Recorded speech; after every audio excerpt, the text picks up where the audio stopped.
Epione pain management and regenerative centre. ఇక మీ నొప్పులు శాశ్వతం కావు. రేపు గౌరవ పెద్దలు బీఆర్ఎస్ పార్టీ అభ్యర్థి నామినేషన్ వేస్తున్న సందర్భంలో పెద్ద ఎత్తున అన్ని నియోజకవర్గ కేంద్రాలలో తల్లి రావాలి. పార్టీ కార్యాలయం నుంచి నామినేషన్ స్థలం వరకు, కార్యాలయం వరకు పెద్ద ఎత్తున ర్యాలీ నిర్వహించాలి. దానికి అన్ని కూడా పర్మిషన్లు కూడా తీసుకోవడం జరిగింది.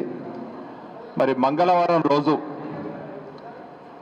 గౌరవ BRS party working president Sircilla శాసనసభ్యులు కేటీ రామారావు గారు వర్ధన్నపేట్ మరియు వరంగల్ ఈస్ట్ నియోజకవర్గ విస్తృత స్థాయి సమావేశానికి రాబోతున్నారు.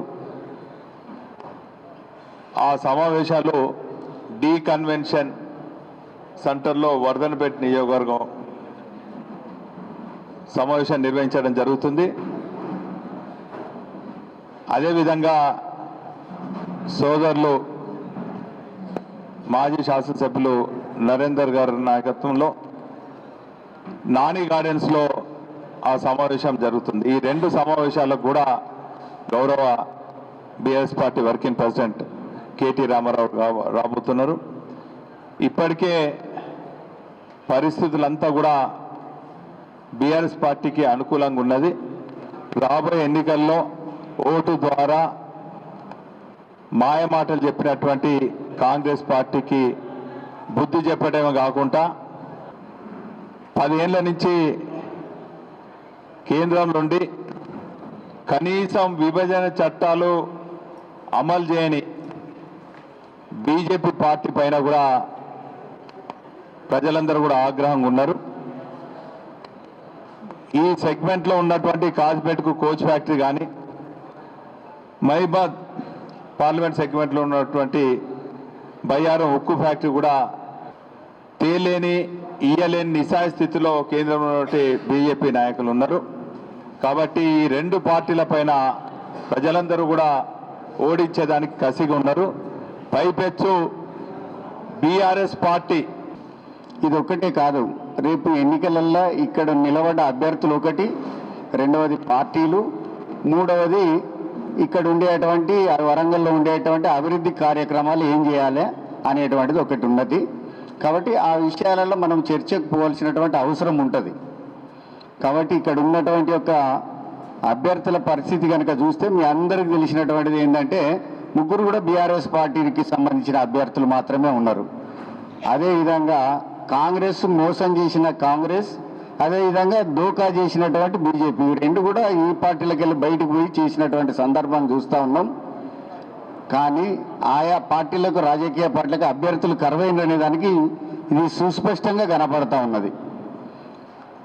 కాబట్టి ఆ అభ్యర్థుల పట్ల అప్రమత్తంగా ఉండాలి. కడియం కావ్య ఎవరైతే ఉన్నారో, కడియం శ్రీహరి గారి కూతురు, ఆమెనేమో లోపటి ఉంటుంది, చిలుక పలుకులు పలుకుతుంది, వెనక మాత్రం కడియం శ్రీహరి గారు ఉంటారు.